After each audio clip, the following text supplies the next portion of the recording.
I'm Tony Oliver. In case you hadn't noticed, hello, hello, hello. And all they told me is this is Q&A, so let's Q and I'll A. All right, go ahead. Okay, you voiced over Luke Dior, right? Luke Dior from Bleach. Ulquiorra, yes. Sorry, old habit. But what was your favorite line in that whole thing?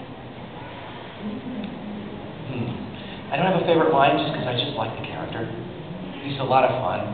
The favorite scene is where he tries to make Horihime eat. Yes! It's just creepy. It just made her day. Yeah, that's what I was hoping you'd say. Yeah, because he wants her to eat because she has to stay alive. Yeah. Hello, yes? Out of all my animes, favorite villain, favorite hero. Favorite villain is Harry from Gungrave. Just because he's complicated. He's kind of a nice guy, but then he killed his brother. And it was a real acting challenge because I hadn't done that. That was my first real villain I ever did. Favorite hero? Oh, God. Well, I'm partial to Lupin, but he's not really a hero. He's kind of a bad guy, good guy. I don't know, Hibiki in Bad Red, maybe, and Rick Hunter, of course, in Robotech, because it was my first. But he's such a wuss. Yes. What did you think about the character Seinen Yamada? What did you think about the character Seinen Yamada?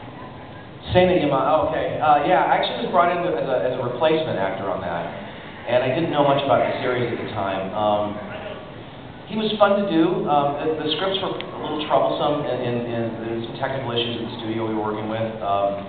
So there was a lot of, we couldn't lighten up and just do what we usually do. There was preparing the paint, a lot of attention. It was a lot of fun. I didn't really entirely understand his place in the show, considering it's called Tenchi Muyo, and there's no Tenchi Muyo in the show. So, but I did like the character. I liked the fact that he was always kind of taken aback by the things that were going on around him. I love playing characters like that. Yes, more questions? Yes, sir. All right. A lot of actors have a moment where they walk off the stage, they say cut, whatever, and it's just inside of going, yes, that was great, yes, yes, yes. What was yours?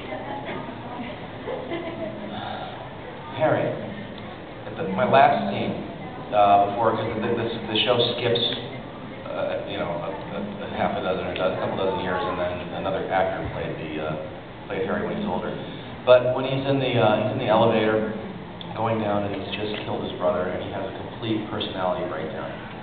And those are really intense to do. They're difficult. It's really hard. And I felt I nailed it on the first take. We only did 2 takes.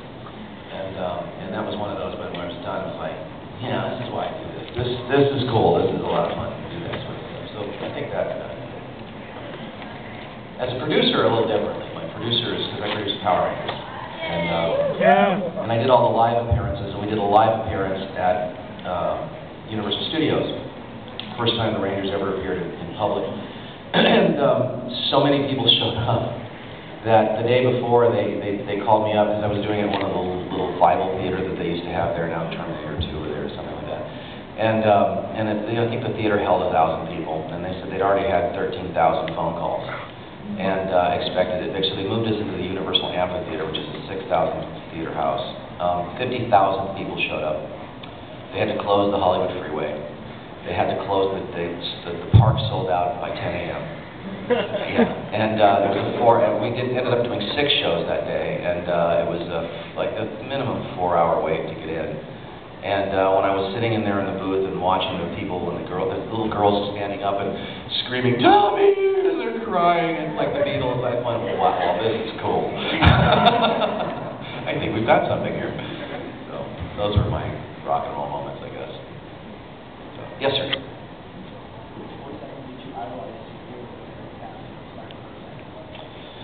Back then, voice acting was a very different proposition.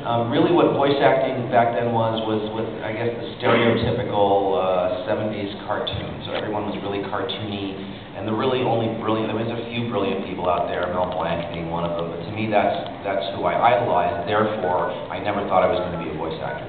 I never even considered voice acting as a career. I stumbled into it and realized that you didn't have to be able to do Bugs Bunny to do it, and I seem to have a talent for it. So I really really stumbled into this with never an intention of being a voice actor. I was just an out-of-work actor looking for work, and that's how I ended up in it. So Mel Blanc's got to be that.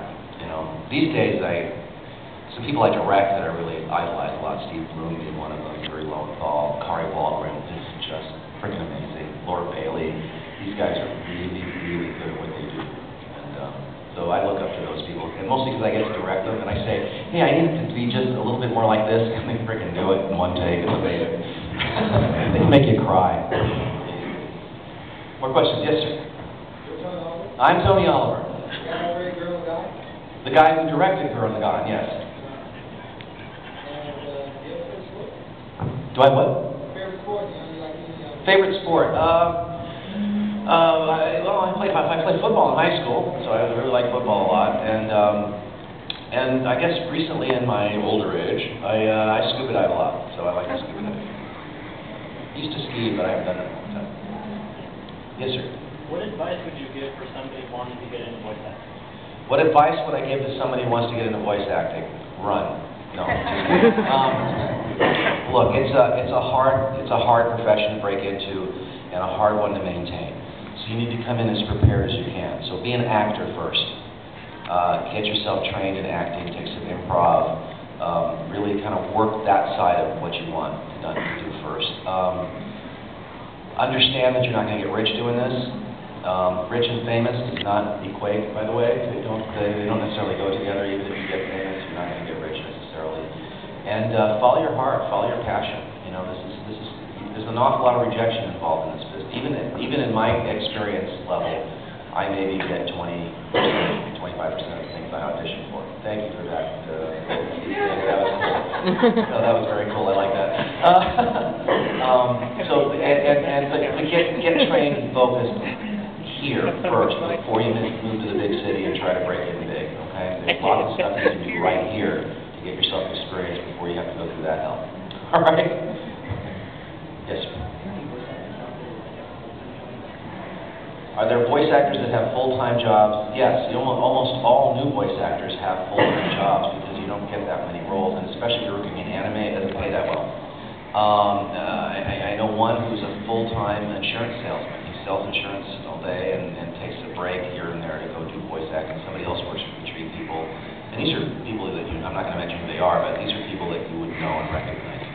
So yeah, I happen to be, as a voice actor, I have another job too. I direct. Most of my living is made directing and producing. That's how I got around it.